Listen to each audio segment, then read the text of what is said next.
Boa tarde a todos. Aqui começando a minha apresentação. Tá. Então, hoje eu vou falar sobre o efeito que conflitos têm, conflito entre os pais tem nos seus filhos. Sabemos que as crianças absorvem muito daquilo que elas veem ao seu redor, mas principalmente daquilo que elas veem em casa. Vou começar falando um pouquinho sobre o sistema familiar. A família é a nossa primeira escola, é onde nós aprendemos a socializar, é onde nós aprendemos a sentir, a amar e às vezes até a odiar. E nós podemos entender a família como um sistema heterogêneo, dinâmico e transgeracional, constituído por um grupo de indivíduos que partilham laços de sangue ou afeto, que geralmente partilham o mesmo espaço e têm entre si um sentido de pertença e responsabilidade, em que cada um desempenha funções específicas dentro do sistema, como a vivência de interdependência e expectativas uns dos outros, em que cada parte é importante para a integridade e funcionalidade do sistema como um todo. Ou seja, uma família é uma coisa muito complexa. Não é apenas juntar, vamos assim dizer, juntar os pertences e estamos juntos e vamos constituir uma família e pronto.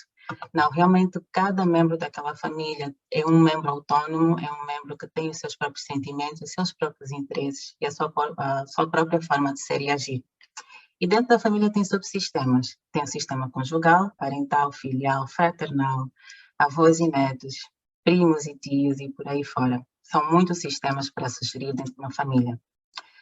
Mas o mais importante é o sistema conjugal, porque ele é que dá o ponto de partida para todo o sistema familiar.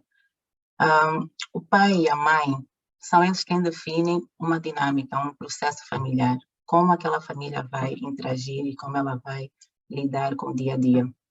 Mas devido à individualidade de cada um, devido a divergências de opiniões, de atitudes, sentimentos, valores e por aí fora, é normal, vamos assim dizer, que conflitos, desentendimentos aconteçam. É normal, eu pus assim entre aspas, porque conflitos só acontecem quando as pessoas não sabem lidar com divergências, quando as pessoas não aprenderam a lidar ou com um não, ou a lidar com ele não quer fazer ou ela não quer fazer o que eu quero, e quando eles são mal geridos, então não são saudáveis. Podem acontecer, claro, são comuns, muito, mas não são saudáveis. E eles são disfuncionais quando eles são muitos, acontecem com muita frequência, duram durante muito tempo. Há conflitos que, ok, houve conflito hoje, mas o casal arrasta aquilo durante semanas. Já ouvi alguém dizer durante um mês e os dois ficam trombudos ou continuam a gerar conflitos, né, desentendimentos, argumentos entre si. E quando a intensidade daquele conflito é muito alta, então há muita expressão emocional, há muita raiva, há muita frustração e não há contenção nem há gerenciamento dessas emoções. Os nossos pais são os nossos modelos. Eu disse no princípio que as crianças absorvem muito do meio, principalmente do meu familiar. Então, os nossos pais ensinam-nos, eles ensinam-nos a comunicar de forma assertiva, passiva ou agressiva. E é isso que as crianças aprendem.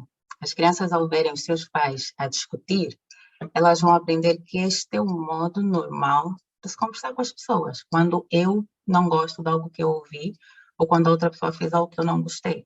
É assim que eu devo lidar com a pessoa. É normal eu não aprender a lidar com opiniões diferentes. Eu não aceitar. Eu tenho que fazer com que a minha opinião seja ouvida e seja validada e seja feito o que eu quero. É normal eu não saber que um conflito não é saudável, porque afinal são muito comuns. Então eu não aprendo a resolver, a lidar com conflitos. É normal eu não aprender a lidar com as minhas emoções, porque afinal de contas, eu vejo o meu pai, eu vejo a minha mãe a discutirem, a levantarem a voz, a gritarem uns com os outros, e nenhum deles faz nada para ser diferente. É normal eu não ouvir o meu pai a pedir desculpas, ou a minha mãe a pedir desculpas. Nem a mim mesma nunca ouvi isso falando no ser normal. E é isso que as crianças aprendem. Então, os nossos pais são os nossos modelos de socialização, os nossos primeiros modelos. Não só na interação que eles têm para conosco, mas também na interação que têm entre eles, principalmente na interação que têm entre eles. Porque é assim que as crianças aprendem, com observação. Na maioria das vezes é implícito, não é necessário um adulto dizer, olha, é assim que tu vais agir. Mesmo que o adulto diga, não é? O pai ou a mãe diga, olha, é assim que tu tens que agir. Mas se eu vejo o meu pai ou a minha mãe a fazer algo diferente daquilo que ele me diz que deve ser feito e que é o correto fazer, logo eu não vou pôr muita credibilidade naquilo que está a ser dito. Porque, afinal de contas, se eu fizer o que me foi dito, eu posso ter represálias, eu posso ter consequências, porque eu já vi o meu pai ou a minha mãe a ficar chateado quando a pessoa fez a coisa correta. Então, nós aprendemos com os nossos pais como tratar outras pessoas. Aprendemos a ter um senso de responsabilidade para com outras pessoas, ou não, e também aprendemos a nos responsabilizar pelos nossos atos, ou não. Então, aprendemos normas sociais e de boa convivência. E isso tem uma influência direta ou indireta na construção do caráter de uma criança. Agora, falando assim um pouquinho de desestruturação familiar, que é um termo que nós usamos muito, né? Famílias estruturadas aqui em Angola, muitas. E vamos falar um pouquinho desse conceito, o que é desestruturação familiar. Não é apenas o conjunto de indivíduos que compõem um lar. A estruturação familiar vai um pouco mais para além disso. Nós temos famílias nucleares ou biparentais, que são aquelas normais, ditas normais, não tem pai, a mãe, o filho, pronto. Temos as famílias monoparentais, que podem surgir devido a um divórcio, ou por a morte de um dos cônjuges, ou apenas porque nunca juntaram-se, que acontece também muitas vezes. Por qualquer motivo, é uma família monoparental. Apenas um dos pais é responsável pelo filho e o outro pai, pronto. Ou então, apenas um dos pais vive com o filho ou a filha e depois o outro pai pode prestar alguma assistência. Temos a família extensa, alargada ou ampliada, que é quando o conceito de família também envolve os avós, os tios, os primos. Ou seja, eles têm uma influência direta no processo, na dinâmica daquela família. Temos as famílias reconstruídas ou recompostas, que é quando existe uma segunda união com um outro cônjuge, que também pode ter a sua família ou não. E a substituta, em caso de adoção, por exemplo. Mas isto não é o mais importante, e depois vamos ver mais à frente. Isso não é mais importante para o bem-estar de uma criança. Sim, faz muita diferença uma criança ter o seu pai e a sua mãe no seu lar, mas não é o mais importante. A qualidade da relação entre os pais é o fator mais importante para a saúde mental de uma criança. Ela aprende afetividade, aprende a gerir conflitos, a resolver problemas. O estilo parental, assim, eu vendo os meus pais a discutirem, é assim que eu vou tratar os meus filhos. Então, o meu estilo parental vai ser influenciado pelo estilo de comunicação dos meus pais e da comunicação deles para comigo. E muitas outras coisas. Então, quando falamos de desestruturação familiar, vamos pensar em dinâmica familiar disfuncional, em disfuncionalidade. Alguma coisa naquele sistema não está a funcionar da forma correta, não está a ser funcional e está a causar mal-estar para as pessoas, para os indivíduos daquela família.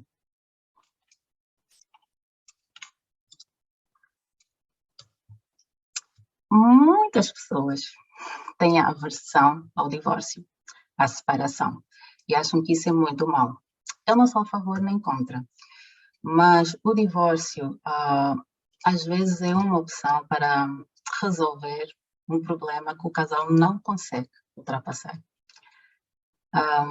Muitas mulheres, eu ouço mais isso de mulheres, mas homens também, claro, mas muitas mulheres permanecem num relacionamento, vamos dizer, abusivo, ou num relacionamento disfuncional por um medo que os filhos venham a sofrer. Só que este é um erro, assim, um erro cognitivo, é algo que a maior parte das pessoas acha que vai causar mal aos filhos, mas há muitos estudos que comprovam que não é a separação ou o divórcio em si que gera um mal-estar, que gera um dano à saúde mental daquela criança, e sim a qualidade da relação. Então, perseverar num relacionamento faz mais mal que bem.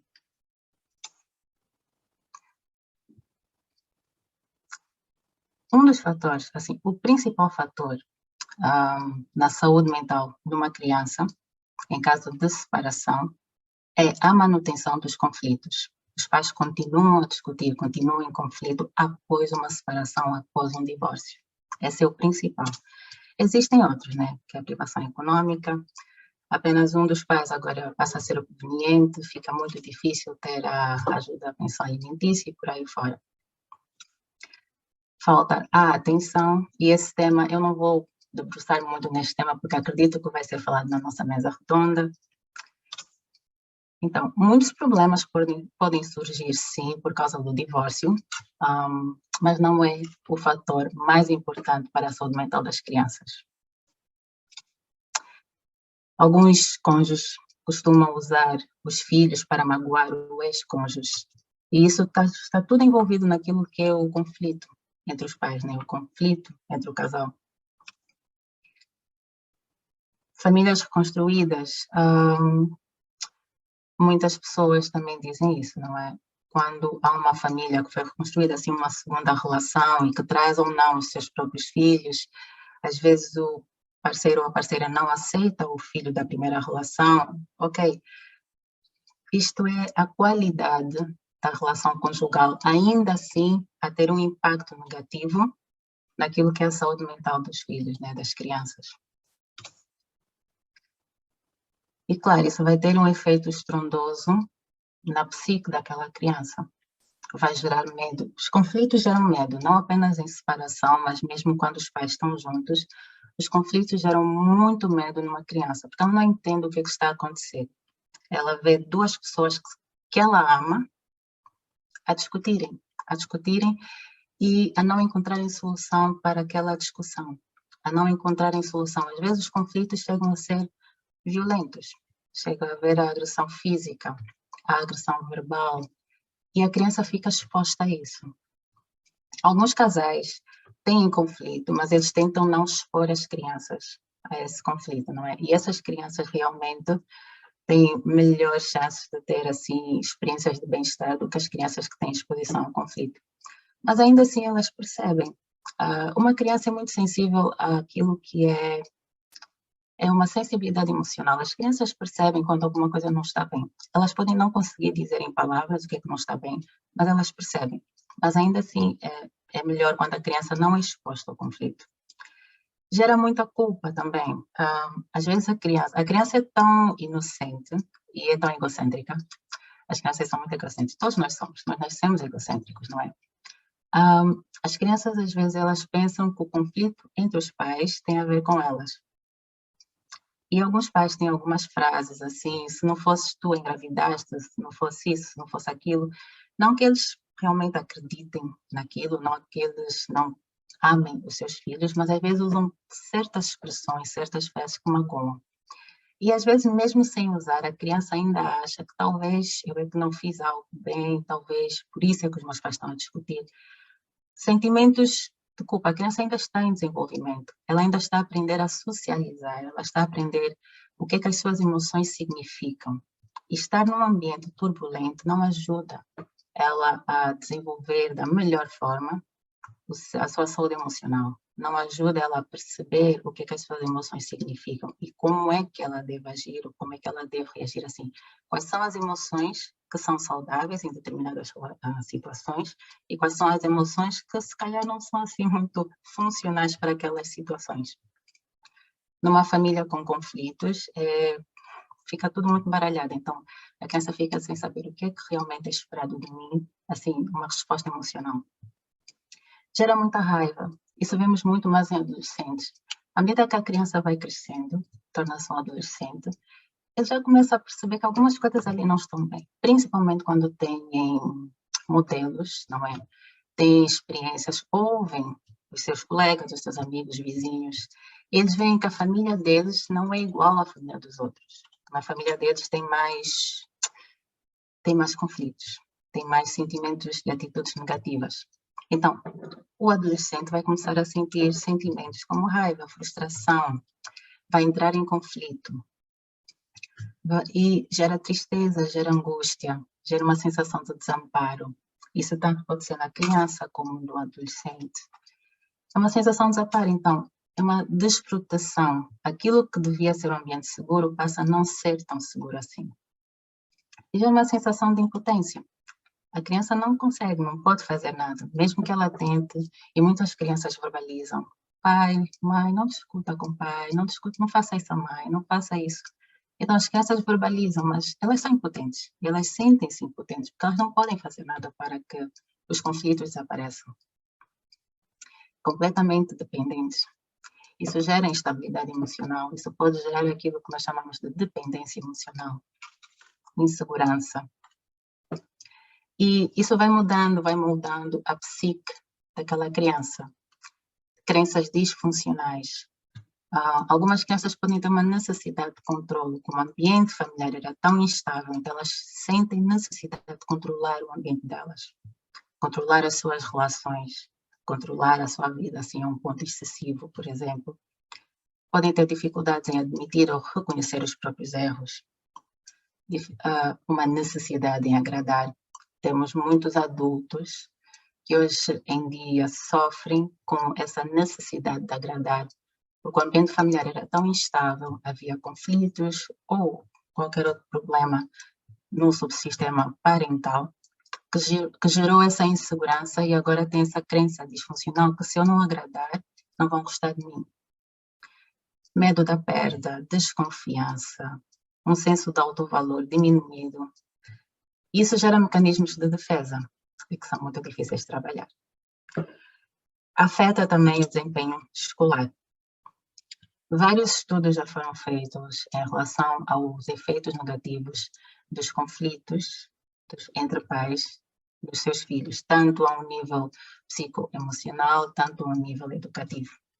Nesse estudo, eles viram que filhos de pais divorciados, sem conflitos após o divórcio, tinham um melhor rendimento educativo, assim, acadêmico, do que filhos de pais divorciados que mantiveram seus conflitos. Descobriram também, isso foi uma surpresa para eles, que filhos de pais divorciados sem contacto entre eles, aqueles pais ou mães que somem e abandonam, tiveram um pior desempenho do que qualquer outra modalidade, qualquer outra estrutura familiar. Agora, isto aqui é que surpreendeu todo mundo. Filhos de pais divorciados sem qualquer história prévia de conflitos tiveram um melhor desempenho acadêmico do que famílias biparentais. Então, famílias em que ainda tem ali o papai e a mamãe. Então, isso só deu mais sustentabilidade ao argumento de que o conflito parental é o fator mais importante, assim, mais decisivo naquilo que é a mentalidade, a saúde emocional, a saúde mental de uma criança, que vai afetar tudo, desde o campo social ao campo acadêmico. Claro, mais estudos precisam ser feitos. Aqui nessas famílias biparentais, saber se realmente havia conflitos ou não, porque é que filhos de pais divorciados, sem história de conflito, né, estava tudo numa santa paz, se calhar apenas viram que não era bem isso que queriam um para o outro e separaram-se na boa, continuaram amigos, e aí as crianças também conseguiram perceber melhor o divórcio. Então, mais estudos precisam ser feitos, mas o ponto comum, o fator comum em todos esses estudos, quando foram especificados esses componentes, né, o fator conflito e separar do fator divórcio, realmente viu-se que foi o conflito parental que teve mais impacto na saúde mental dos filhos.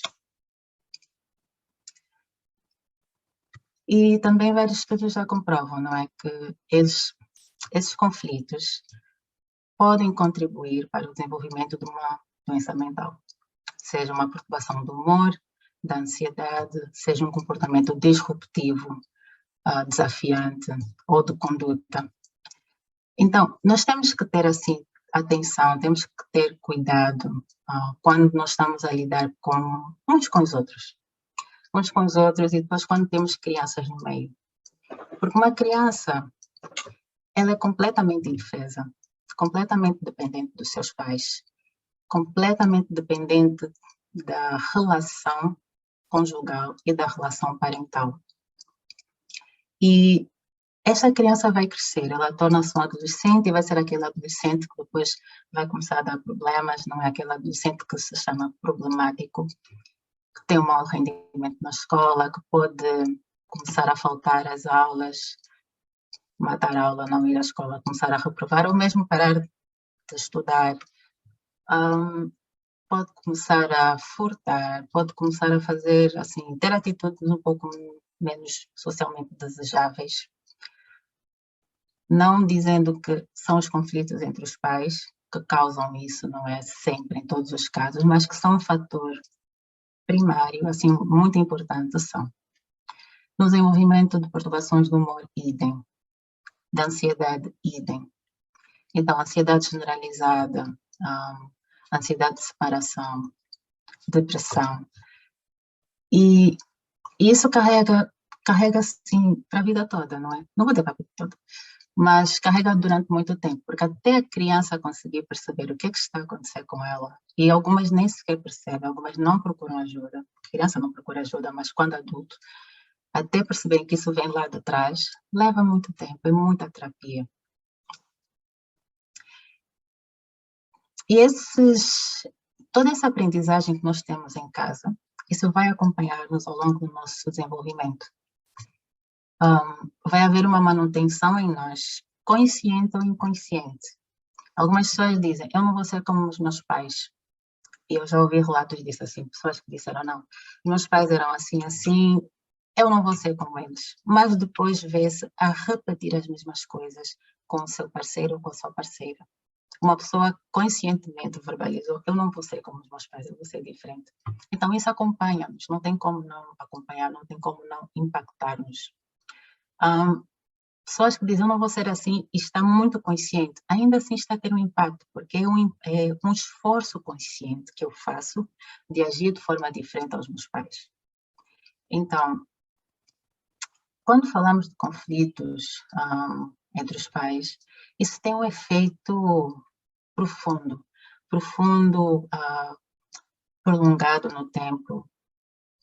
E muitas pessoas, infelizmente, não procuram ajuda, não sabem que isso pode ser visto como uma disfunção da saúde mental.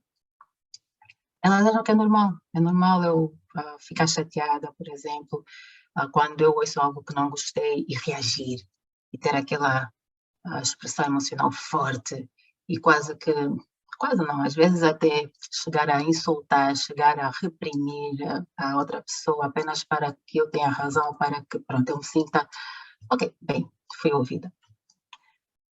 Então, essas coisas inconscientes, as crenças, o modo de ser, o modo de reagir, isso acompanha-nos uma vida toda. E nós vamos passar isso para os nossos filhos, isso vai se tornar um ciclo. Nós não queremos ser como os nossos pais, mas vamos acabar por ser. Ou então vamos fazer um esforço tremendo para não sermos como os nossos pais.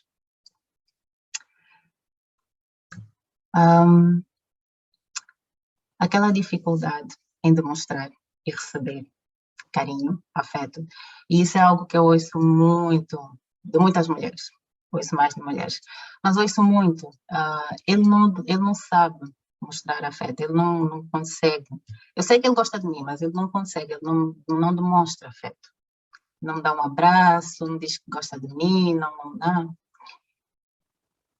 Sim, existem outros fatores. Nós temos machismo, por exemplo, que ainda está muito enraizado aqui. Mas o machismo pode ser tanto para a mulher como para o homem. Tirando o machismo do lado, pais que têm muitos conflitos, as oportunidades de experienciarem o afeto, o carinho, dar e receber do outro, reduz. À medida que os conflitos aumentam, isso vai reduzindo. Então, a criança também não vai ter muitas oportunidades de ver aquilo que é uma demonstração de afeto, de amor normal.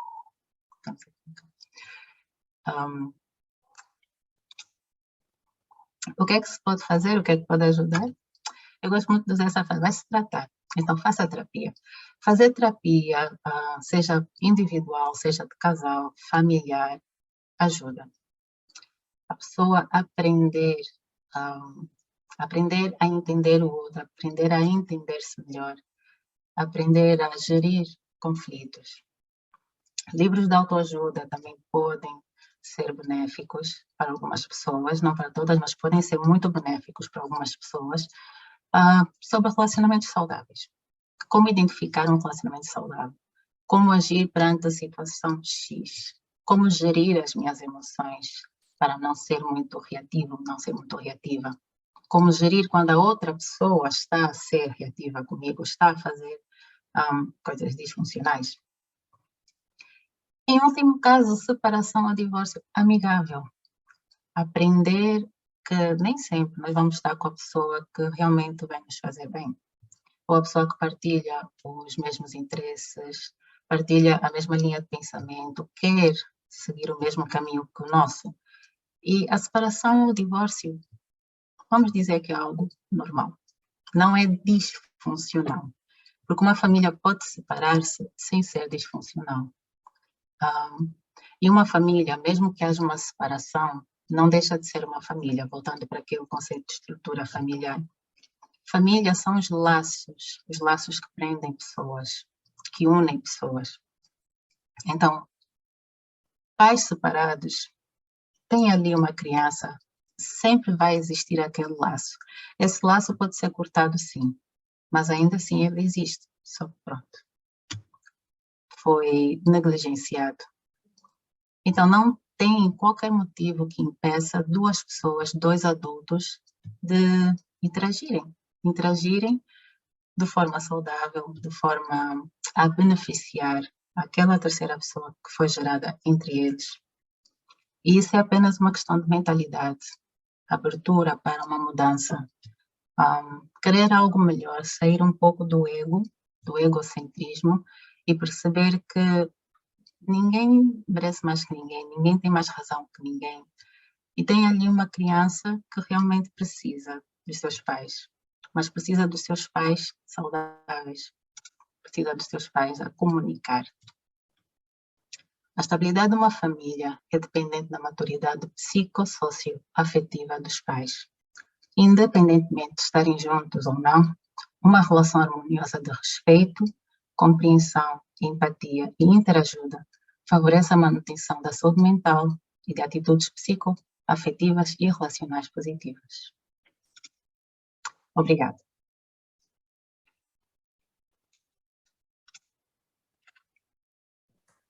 Muito obrigada, Tchala, por esta intervenção.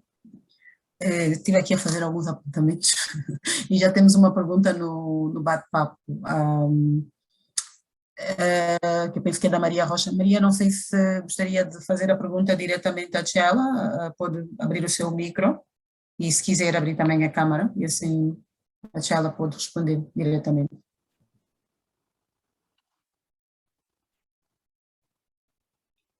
Maria Rocha.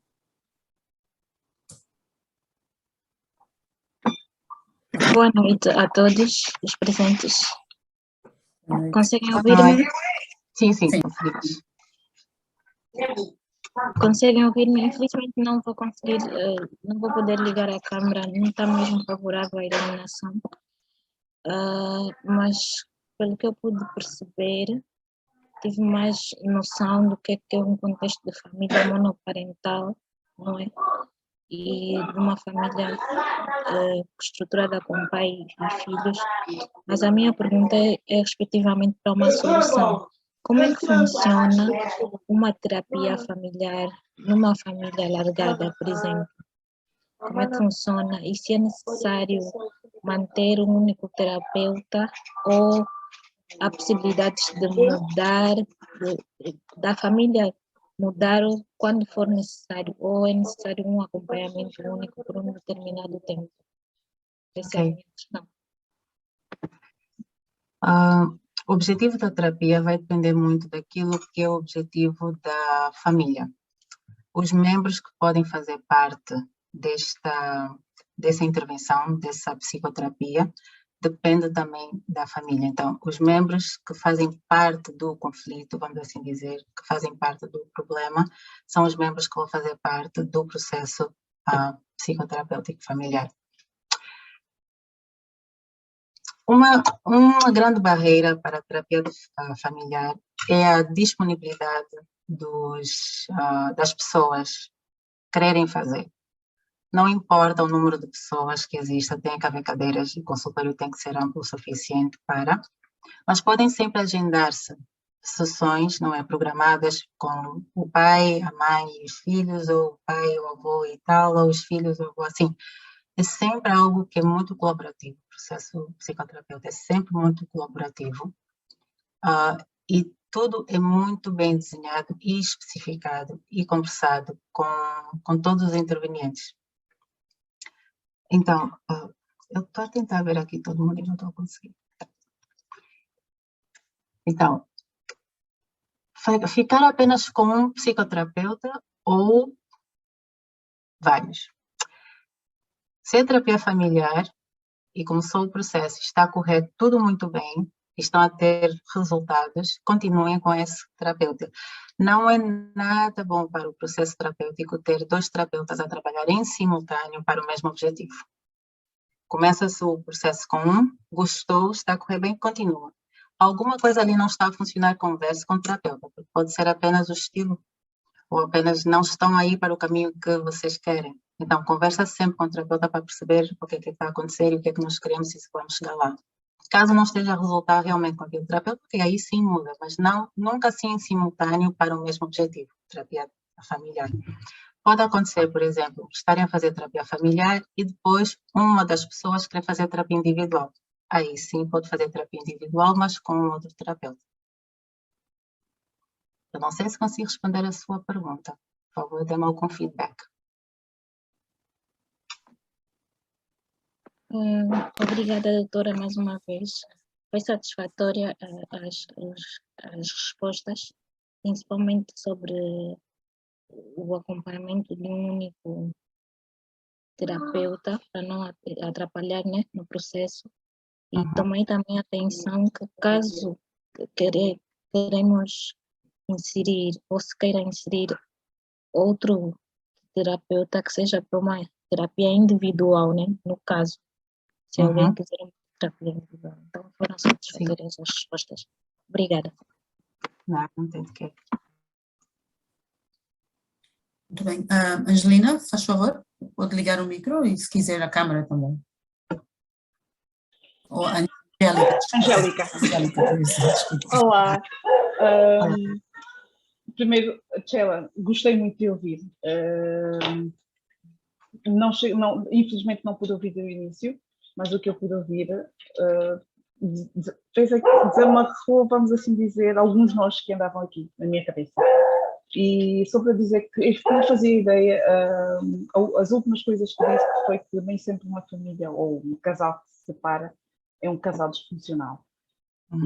E acho que normalmente, ou pelo menos hoje, o que toda a gente diz que é sempre disfuncional. Ou que há sempre algum problema ou coisa parecida. E fico mais descansada em saber que efetivamente nem sempre um casal que se separa é um casal disfuncional, porque eu já vi casais que se separam e que há ali uma relação muito próxima por causa dos filhos e que inclusive tentam fazer, não vou dizer uma vida familiar, mas pelo menos manter os amigos que tinham quando eram um casal e fazer e irem como família, entre aspas, para os eventos desses amigos sem grandes alaridos. Não sei se um dia, se tiverem cada um parceiro, se a coisa será igual, mas pelo menos vejo que funciona. E a minha cabeça havia sempre, mas está bem assim, é funcional, não é funcional. Pronto, e agora já sei que pode ser funcional, sim senhora, ou uma separação. Obrigada, Tchela. Obrigada.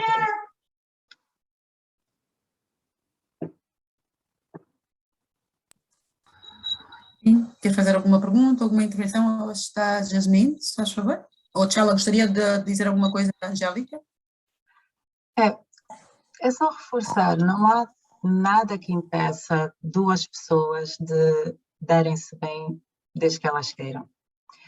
E às vezes a terapia, as pessoas pensam que a terapia de casal, por exemplo, é só para quem está junto. Há quem faça terapia de casal mesmo já estando separados, mas para resolver aquilo que está a interferir para um bom relacionamento para aquela criança, ou mesmo entre eles, se quiserem. Então, não há nada que impeça duas pessoas de terem uma boa convivência, de terem um bom relacionamento. Tem que haver, as pessoas têm que querer isso e deixar de parte aquilo que são os próprios interesses, a própria agenda e pensar num bem maior que são os filhos. Exato. Muito bem. Jasmine, por favor.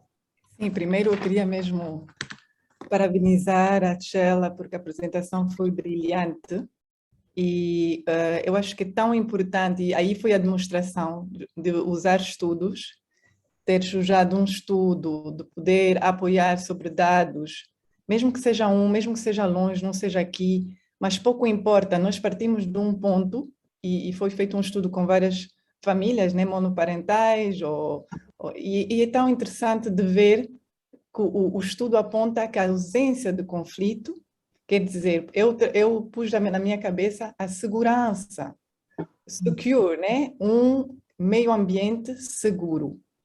O mais importante, que seja uma criança com só um pai, dois pais masculinos, mãe e pai, a tia, a avó, nós temos que sair desse conceito da família clássica e temos que começar a entrar no conceito família segura ou insegura. Relação segura ou insegura, porque a criança, ela falou muito bem dos medos que se transpõem em ansiedade e na idade adulta, depressão, dependências, etc. E o que eu vejo muito também em terapia é de adultos bloqueios a um estádio de infância. Nós podemos ser adultos super bem adaptados, mas temos aquele bloqueio e é aquela criança que ficou bloqueada num quarto fechado a chorar, porque os pais estavam em conflito, teve que esperar horas no quarto a ouvir os gritos, a ouvir pancadas, a ouvir a mãe no telefone, a falar com as amigas sobre o seu pai, a ouvir a mãe ao lado da cama, né? A dizer tudo que o pai faz mal, ou o contrário, quando vai no pai, ouvir a mãe. Quer dizer, isso são não necessariamente conflitos à frente, mas conflitos que passam pela criança. Eu só queria transmitir que pode criar também bloqueios e que só mesmo a terapia, temos mesmo que falar para a nossa casa, a nossa profissão, que só mesmo, se não carregamos, podemos estar funcionáveis, mas temos breakdowns, temos momentos de sentimento de vazio e que buscando o fundo foi um bloqueio neste momento de infância.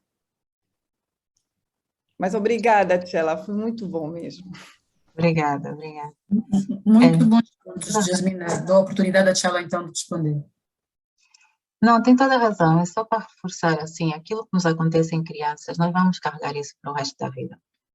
A não ser que, e eu quando eu digo assim, para o resto da vida, é tanto positivo como negativo. Há muitas pessoas que funcionam assim, há muitas pessoas muito seguras de si, há muitas pessoas que têm uma vida fantástica e isso aprenderam em criança.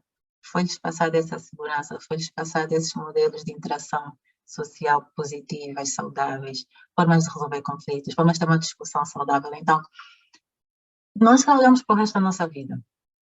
E aquilo que é de mal, né, os conflitos, os que nós vemos, e mesmo até, vou falar agora da parentalidade, a forma como os nossos pais lidam connosco, nós vamos carregar para o resto da vida. E a terapia ajuda muito. Então, há coisas que realmente só a terapia vai ajudar a desembaraçar e a curar. Obrigada pelo comentário. Angélica? Acabei de entrar, não estou a conseguir. Sim.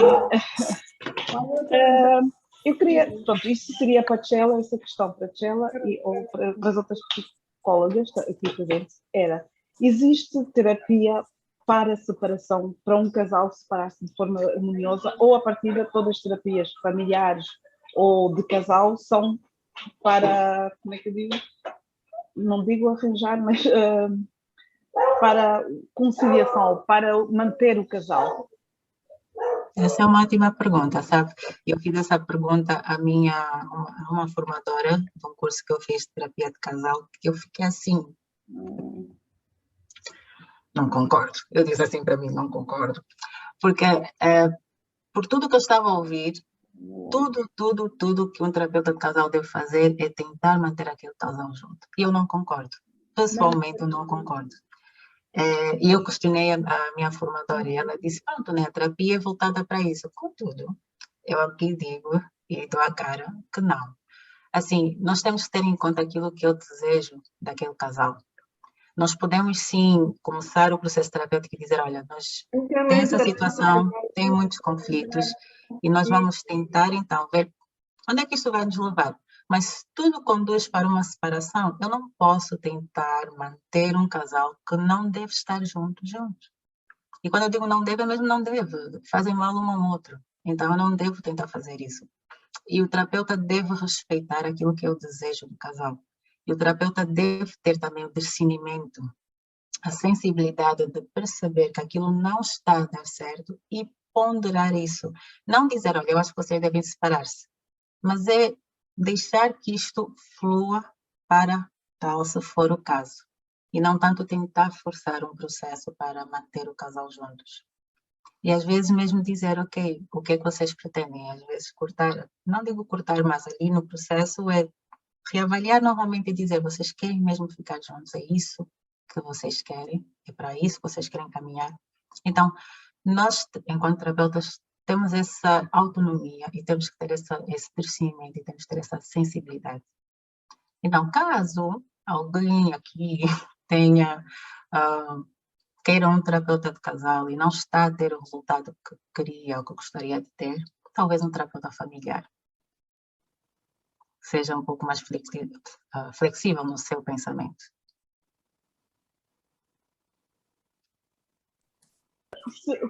Obrigada, Tchela. Se me permitem, agora ficou uma dúvida. Há diferença entre o terapeuta de casal ou a terapia de casal, ou terapeuta de casal e terapeuta familiar?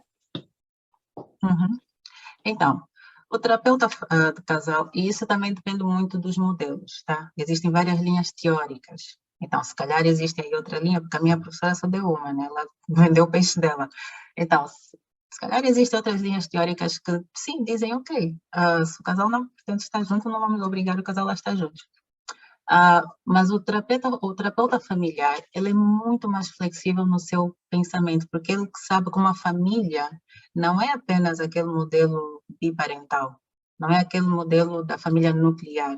Uma família tão diversa, assim, nós temos famílias tão diversificadas. Temos a mãe que não tem o apoio do pai, ou vice-versa. Temos a mãe separada ou o pai separado, mas que tem ali a presença do outro cônjuge.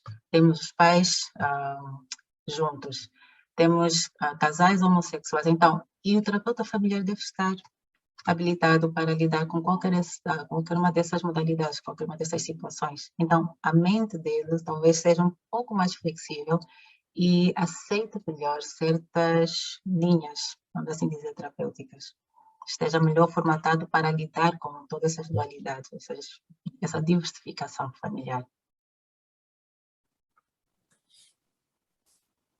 Muito bem, Tchela. Marlene tinha a mão no ar e havia uma pergunta da Maria Rocha no bate-papo. A pergunta da Maria Rocha era: alguém mais para partilhar o conceito aprendido, família funcional? Não sei se ela quer esclarecer o que quer dizer isso. Mas Marlene, eu notei a mão no ar, não sei se queria fazer aí na sua pergunta ou se desistiu. Diga alguma coisa para ver se terminamos então esta parte da apresentação. Eu queria falar, não está conseguindo entrar. Natália, fala então, se faz favor. Mas não consigo entrar, não sei se me ouvem. Ouvimos sim. Estão a ouvir? Sim. Conseguimos ouvir, sim. Ok, eu queria dizer o seguinte, eu gostei da exposição embora me parecesse assim, um pouquinho de alguma confusão, era muita informação, dá a impressão que a Tchela jogou assim um saco de 200 quilos de não sei o quê sobre o assunto, porque o tema é efeitos dos conflitos entre os pais na psique dos filhos. Então, eu creio que a Tchela devia estar mais direcionada, falar um pouquinho dos conflitos, mas estar mais direcionada para aqueles que são os efeitos naturalmente negativos. Estamos a falar dos efeitos dos conflitos, o que seriam os efeitos na psique dos filhos.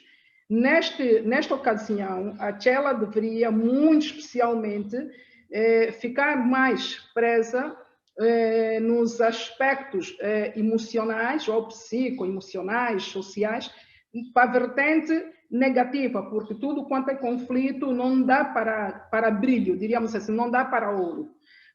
Achei assim, para quem é profissional na área, teria mais facilidade de compreender. Para quem entrou para tentar aproveitar alguma coisa, aprender, acredito que tivesse ficado com alguma confusão. A informação ficou assim tanto quanto muito misturada, peço desculpa, fiquei com essa impressão. Alguém me perguntava para fazer, nessas situações, como fazer terapia familiar numa família alargada. E ela dizia envolver as pessoas, ou seja, chamar as pessoas envolventes no conflito. E diríamos assim, não só os envolventes no conflito, é importante que também sejam convidadas outras pessoas da família, desta família alargada, que podem jogar um papel muito importante no sentido de ajudarem a promover o arranjo na situação. Ou seja, por se tratar de família alargada, devem ser chamadas as pessoas que podemos considerar como as mais importantes da família, que podem promover o arranjo da situação. E quais são as pessoas mais importantes? Não são necessariamente e unicamente os envolvidos. Quando falamos dos envolvidos, creio que estaríamos a falar partindo dos pais e daquele filho que tenha tido um impacto negativo dos conflitos. Creio que seria útil também envolver outros membros a quem não tenha recaído o efeito negativo da situação, como sendo pessoas que podem ter o seu lado, a sua força, não é? Para ajudar a resolver. E depois ela também dizia, ou por outra, todos quantos queiram, porque o consultório tem que ter cadeiras que cheguem. Acho que não é bem assim, não é? Pronto, deixa para lá. Depois, alguém me perguntava há pouco tempo se existe terapia de casal, terapia para fazer separação. Pronto, a Tchela apresentou aquilo que é a opinião dela, que a professora dela, acho que é professora, não sei se entendi bem, alguma mestre, dizia que a terapia de casal pode ser para juntar ou para separar, creio que foi isso, se entendi bem, mas que ela dizia que não era da opinião. E eu diria o seguinte, nós, os psicólogos clínicos, quando recebemos pessoas para assistência, porque estão em conflitos, onde um quer sair, o outro não quer, porque se os dois quiserem sair, até que fica um processo mais fácil de ser acompanhado. Mas quando um quer, o outro não quer, o psicólogo não vai trabalhar no sentido de os manter necessariamente, nem de os separar necessariamente. Nós temos que trabalhar usar um conjunto de estratégias, partindo daquilo que são as questões levantadas como problemáticas, onde nós iríamos direcionar, ou seja, haveríamos de orientar o casal de modo a fazer a melhor opção. Ou, mais concretamente dito, em psicoterapia, usaríamos a terapia em termos de abordagem cognitiva comportamental, não é? Naturalmente, que é esta mesmo, o foco. E nesta abordagem cognitiva comportamental, a técnica de desvantagens e vantagens é uma técnica fenomenal, porque na técnica de vantagens e desvantagens, nós vamos perguntar a cada um, a sós ou à frente um do outro, ou com uma tarefa, fica melhor dito, como um exercício a ser feito em casa, nós devemos usar essa técnica de vantagens e desvantagens, que consiste no seguinte: Diga-me, senhora ou senhor, cada um a sua vez, faça-me uma lista onde me digas o que é que ganhas ao separar e o que é que ganhas ao te manteres. E depois uma outra lista onde digas o que é que ganhas ao te manteres e o que é que perdes. Ou seja, vantagens a ficar juntos e desvantagens a ficar juntos. Natália, Vantagens... pedimos que seja, que Okay. sumarize para Pronto. podermos então continuar, tá bom? Vantagens e desvantagens a ficar juntos, vantagens e desvantagens a separar. Este é o exercício que dele não há engano. A escolha vai ser muito correta. E depois um outro aspecto... Olha, vamos pedir, que já estamos já em cima da hora da mesa redonda, podemos pedir para ver se a Tchela pode responder algumas dessas coisas e passemos para o próximo, tá bom? Obrigada. Dando aqui um feedback àquilo que a Natália disse. Talvez não tenha percebido bem, ou talvez eu não tenha explicado bem ou exposto bem aquilo que é a informação, não é? Mas, em todo caso, num processo terapêutico, seja de casal, seja familiar, seja individual, nós sempre vamos trabalhar com aquilo que o casal quer. As pessoas que vão fazer parte do processo vai depender muito daquilo que é a queixa trazida. E sim, podem ser pessoas que não estão propriamente diretamente ligadas ao problema, não é? Contudo, nós só vamos convidar outras pessoas se elas realmente forem fundamentais para auxiliar naquele processo terapêutico. Caso contrário, não há por que o fazer. Então, é mais comum termos as pessoas que estão envolvidas no processo de conflito ou desentendimento fazerem parte daquele processo terapêutico. Em relação à informação, em relação à apresentação, eu acredito que cada moderador ou cada apresentador, cada palestrante, ele monta a sua apresentação de acordo com aquilo que faz sentido para ele. E eu falei sobre aspectos psicoemocionais, os impactos que tem na criança, os impactos que tem no rendimento acadêmico da criança. Então, é uma questão depois, se calhar, de voltar a ver a apresentação e aí ver se faz um pouco mais de sentido, não é? Mas realmente acredito que cada palestrante tem o seu direito de montar a apresentação como quer, aquilo que acha que faz sentido.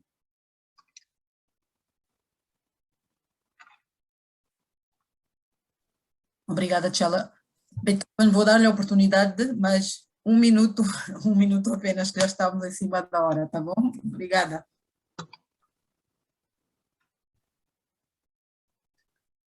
Ora viva, boa noite aos presentes, doutora Tchela, doutora Tânia, a organização.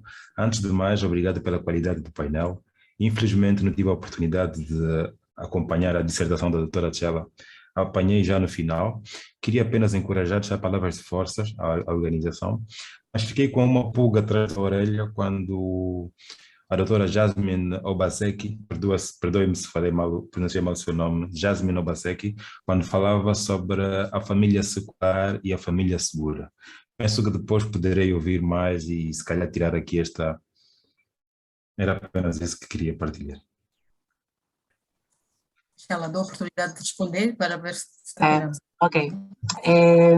Quando a doutora Jasmine, ela falou sobre a família segura ou insegura, ela referia-se quando eu falei sobre o modelo, sobre aquilo que é desestruturação familiar, que nós percebemos não como uma separação, né, famílias que não têm o formato nuclear, pai, mãe e filhos, mas sim falar mais da qualidade da dinâmica familiar e o quão segura ou insegura é a relação entre os pais. E quando falamos de segurança, transmite segurança ou insegurança. Se é uma relação que está estável e consegue gerir os seus problemas, consegue levar a sua vida, tem uma boa autorregulação emocional, tem uma boa forma, um estilo de comunicação, por exemplo, uma boa gestão de resolução de problemas, e é funcional. Então, o subsistema é funcional e consegue caminhar juntos, ou os dois conseguem caminhar juntos para aquilo que é um fim daquela família, que são os objetivos daquela família. seja para o lado parental, seja para o lado de vida, né, objetivos de vida, seja o apoio que dá um ao outro ou não. Então, quando há essa insegurança, quando o casal é inseguro, vamos assim dizer, não há essa satisfação das necessidades do casal, sejam necessidades afetivas, sejam emocionais, cognitivas, até mesmo financeiras. Então, o conceito é mais por aí, é o quão funcional ou quão disfuncional é a dinâmica entre esse casal. Está comigo, Não, apenas agradecer. Obrigado, obrigado.